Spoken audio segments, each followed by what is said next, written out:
everything Yeah. because education, Yeah. you know, and we don't know. There's so much uncertainty on Yeah. what the future is because I was just looking at that the U.S. Open, for instance, doesn't plan to cancel.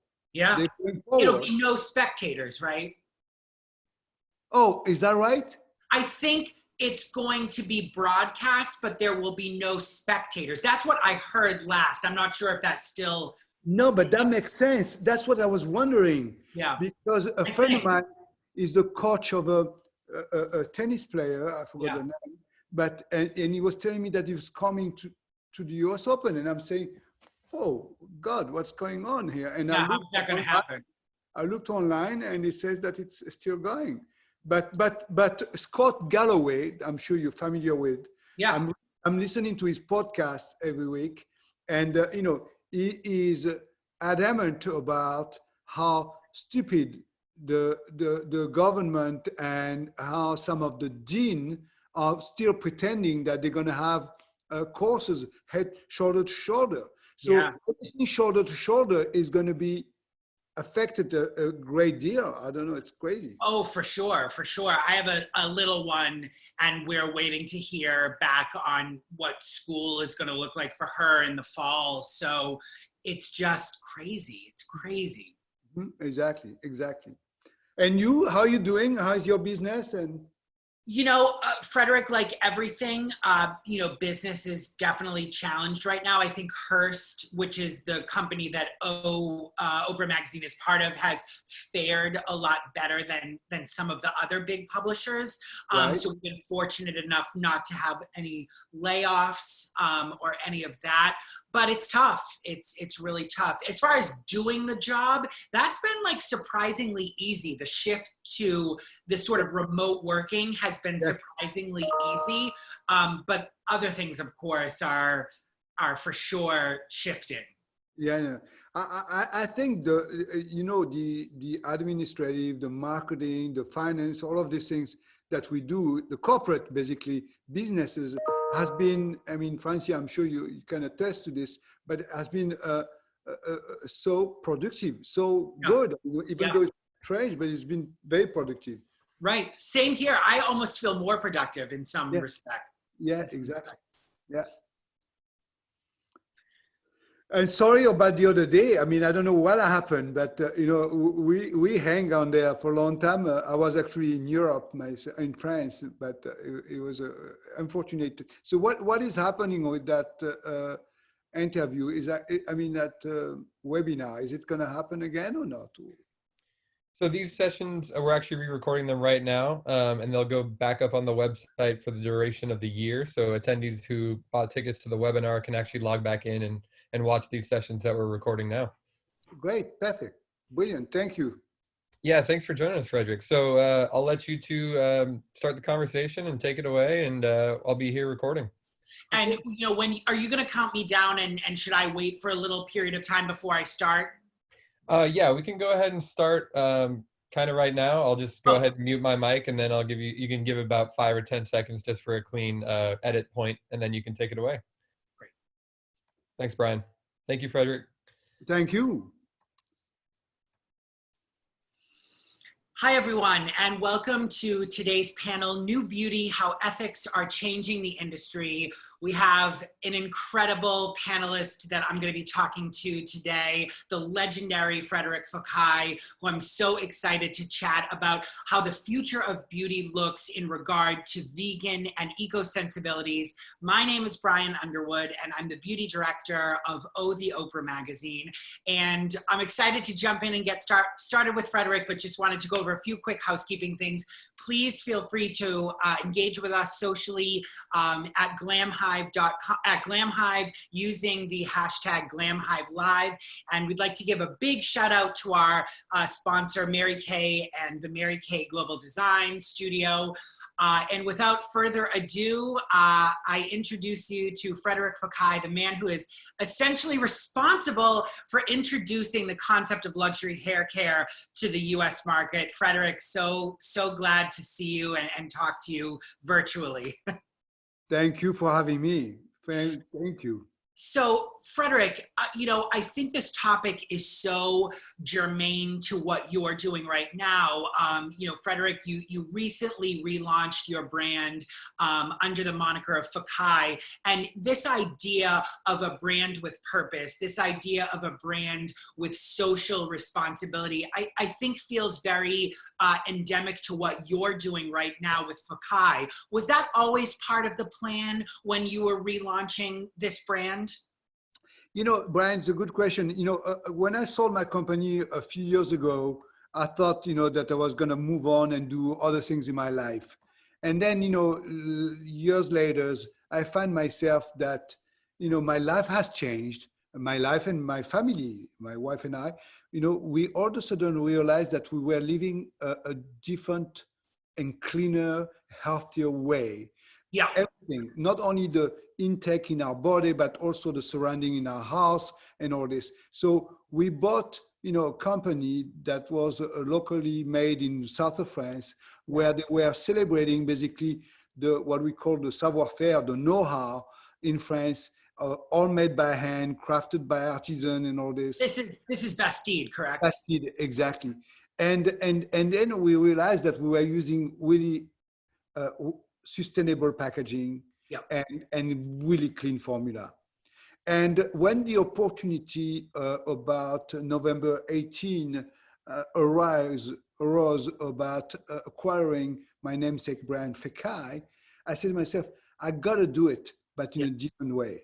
Nobody is waiting for another consumer good brand, certainly not a beauty brand, for just a brand.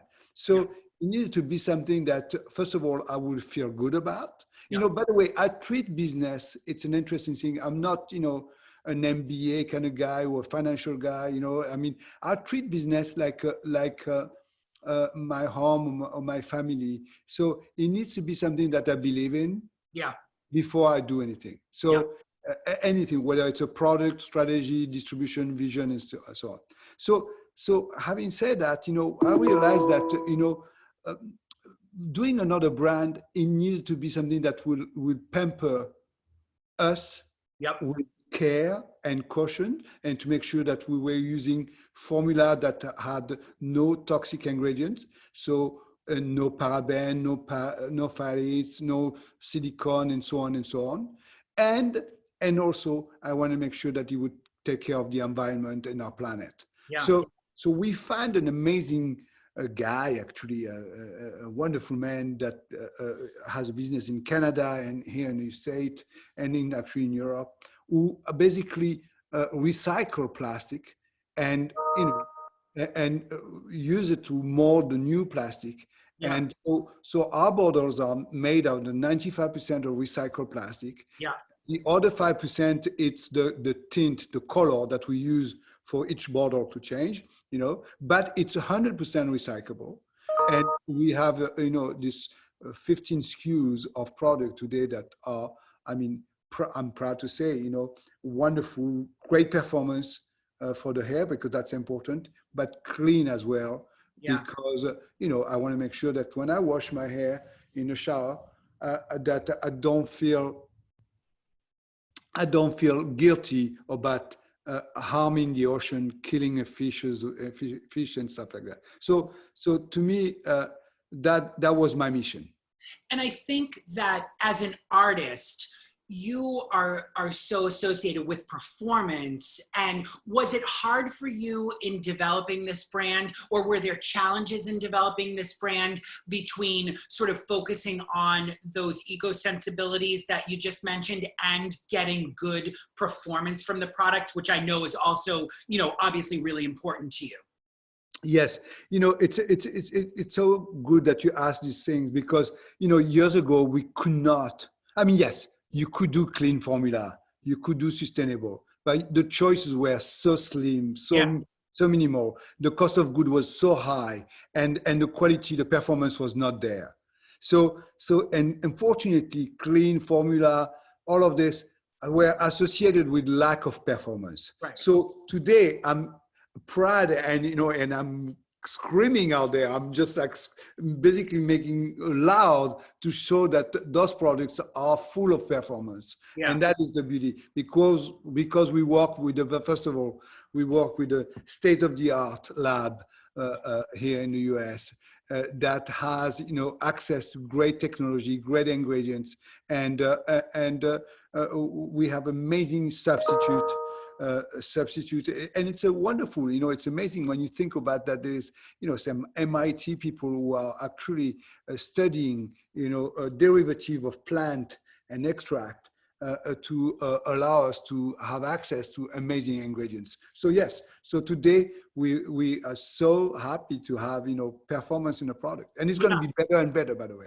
Yeah, I think you're so right. I mean, I remember covering the sort of clean market back when it was natural beauty, not even so much clean beauty, which is kind of what we call it today. And the options were still so limited. And it does feel like there's been a lot of progress made. In your opinion, and in your experience relaunching Fekkai, what are some of the challenges that you think the clean beauty space is still experiencing? What are some things that you would like to see improved in that space? You know, first of all, let's talk about packaging. I mean, I'm happy to have, you know, recycled plastic and recyclable, but, you know, and I'm working on it, is to figure out the next generation. Yeah. What is it that we can make that is biodegradable? But, you know, biodegradable is a beautiful thing. However, it's also a danger, because if it's biodegradable and you have it on the shelf sitting in a retail store, and so you have to make sure it's not biodegradable all the time. It has to be when you use it. Yeah. So there is all this technology that I'm looking all the time out and working on it. I mean, and I'll tell, you know, I met with the MIT engineers 2 years ago, and I said, you know, guys, you are brilliant, but think about it. Nature is beating you. You know, the pineapple has a great packaging. Coconut has a great packaging. Banana has a great packaging. Yeah. You know, orange has a good packaging. So I said, let's find the same thing for us. So, so we're working on that. And then for formula, you know, I think we are in a great path. I think that now everybody is jumping on a wagon of trying to make clean formula. Yeah. And by doing that, the supply is going to be obviously less costly. Yeah. And so because of the demand, the supply will be more affordable and more accessible. So I think we're going to see even more and more formulas and ingredients that would help us. Great. Well, I mean, speaking of packaging, I follow the brand on Instagram. I know that you guys have done a lot with beach cleanups and a lot of those events on the West Coast. How important do you think it is for a brand these days to have this kind of greater mission and this greater connection with, you know, doing good and sort of putting your money where your mouth is? Is that integral to having a brand these days, do you think? Yeah, you know what? I love what you said, because this is, to me, this is it. A brand today has to be, first of all, a media brand. You know, it's a brand that communicates. It has to be, the consumer today is not just caring about a product. Yeah. You know, he wants to know what product it is. Where is it coming from? What does it do to you, me and to the planet? Yeah. You know, it's so important. Everybody now, and this is our job, by the way. It's not the consumer, because it's our job, us manufacturers, you know, to really offer to the consumer something that is easy, that is responsible, co-friendly, and performant. So we have to show it, to communicate to them. And you know, the consumer is so happy about that. Yeah. Because we see it on social media, we see it on our reviews, we see it everywhere. Everybody is like saying, wow, great, finally, you know, I'm proud to show this, not only for myself, but even in my guest bedroom, guest houses, you know, things like that, to show that, you know, we are proactive about doing the right thing for the planet and for our health. And there, speaking of consumers, there really is such a direct connection these days between consumers and brands because of social media. You know, you're really getting feedback in real time. And I think people are absolutely communicating their values with how they spend. What do you think are the values of the Fekkai consumer? What are you hearing from them that you think is important in the future of your brand? You know, it's interesting because more and more, and we saw it just like a couple of weeks ago, you know, when we communicated the reopening of the salon, and the fact that we show that we took all the most amazing safety and hygienic measure in the salon. You know, consumers were really vocal about this, you know, and really applauding the team and supportive and, you know, showing it on social media and so on. So people want, the consumer today are part of a brand. Yeah, you know, right. Consumers are not just buying brand. They are ambassador to the brand. You know, they are ambassador to the brand. They want to, they're ruling for the brand that they care for, that when they found that the brand is walking the talk. And you know, it's interesting to see that, you know, a lot of consumers are actually making comments and even texting me. Some people I'm finding me on WhatsApp or text by making suggestions on what they would like to see and all this. So it's so nice to see that our brands are becoming interactive. You know what I mean? Yeah, it's like, well, wow, I hear you. Let me see how we're going to do this. You know? Yeah. For a consumer who is curious about this idea of clean beauty, responsible beauty, who may be a little overwhelmed or a little confused by, you know, how they can sort of be a part of this. What are your thoughts and what would your advice to that consumer be?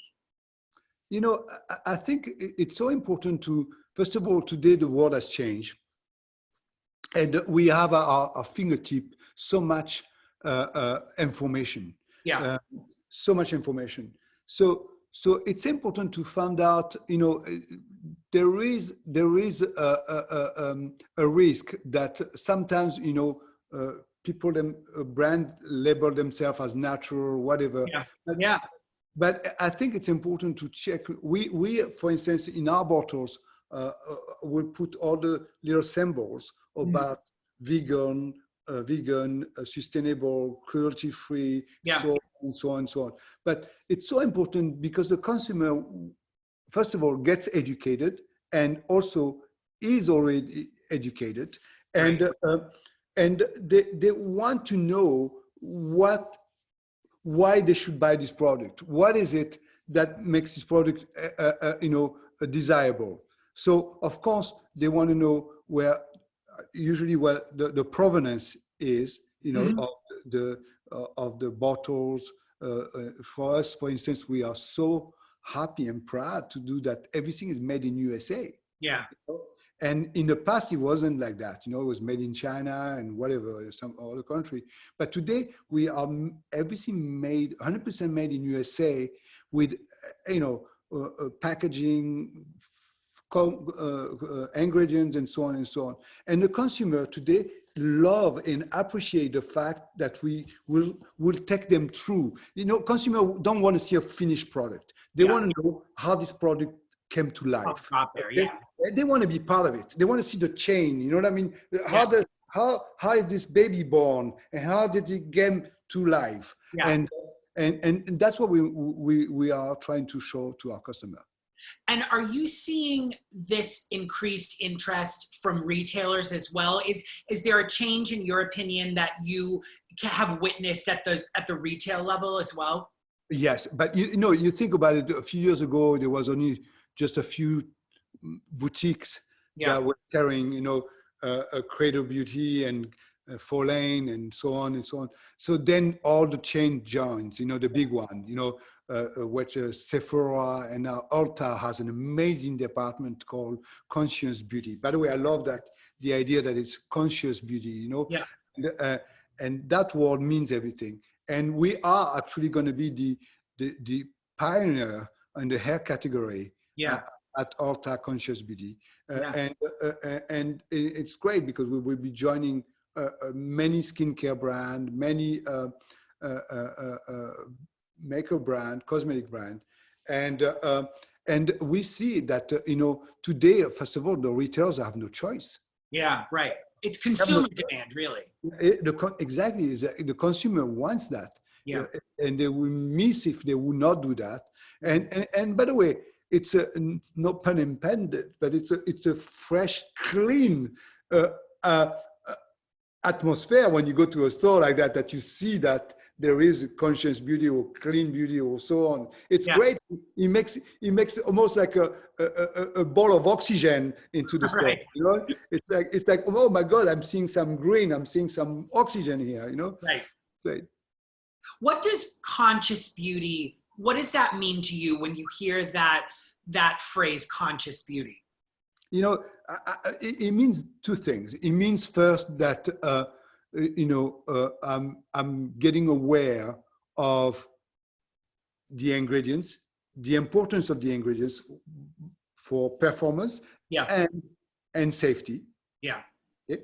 And then for packaging is about, how is my packaging made and how does it impact our oceans, our planet, and how responsible it is, and that's its conscious beauty to me. It's also, it's like, wow, it's, I'm taking care of myself, but I'm conscious about the repercussion of all of it.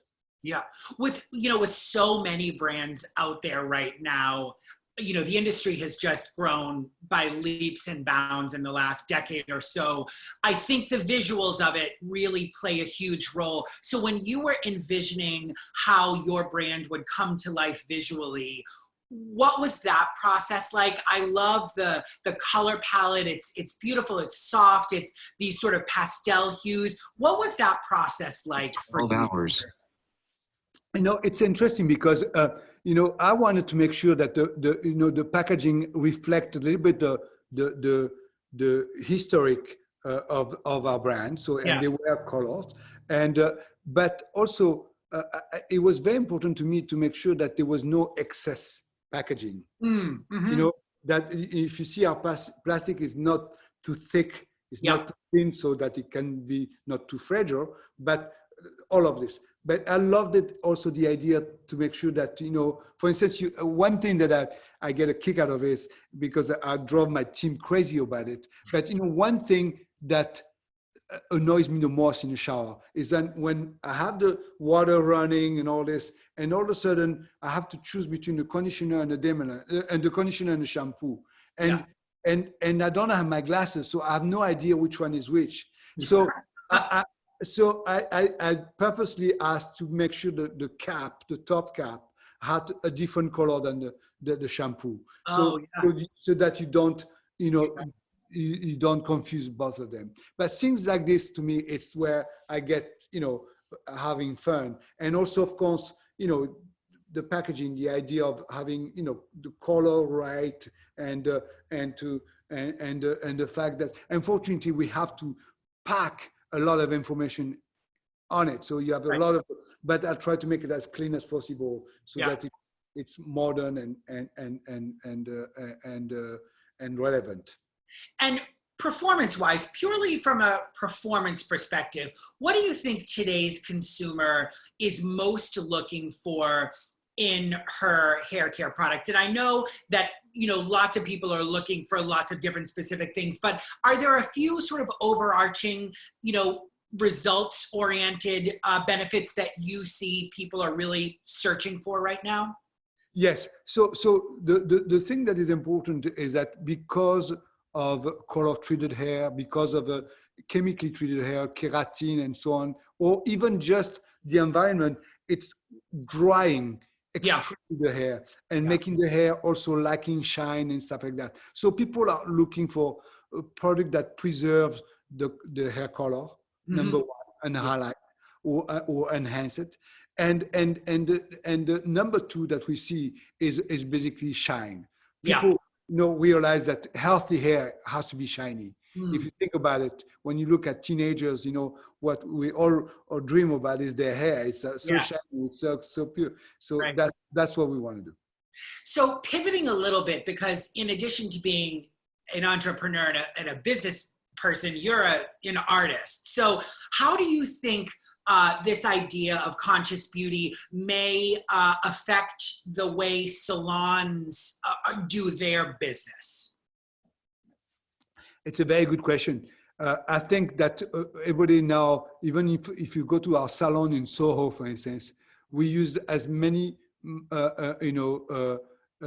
organic and natural product in the salon, but also we try to make sure that we don't use as much paper, foil, aluminum. So for instance, we don't use, a lot of salons use aluminum for the highlight and all this. So we try to avoid that and try to make sure that, so you do as much as you can. We cannot be, policing and being so drastic because we need to do a good job. Yeah. But we do the best we can to make sure that we are not polluting our planet. Well, I feel like we could talk for hours and hours about this, but I know we're pretty much out of time. Frederic, thank you so much. This was such a great chat, and thanks everyone for tuning in. Thank you, Brian. You're the best. Thank you. Bye, everyone. Bye-bye.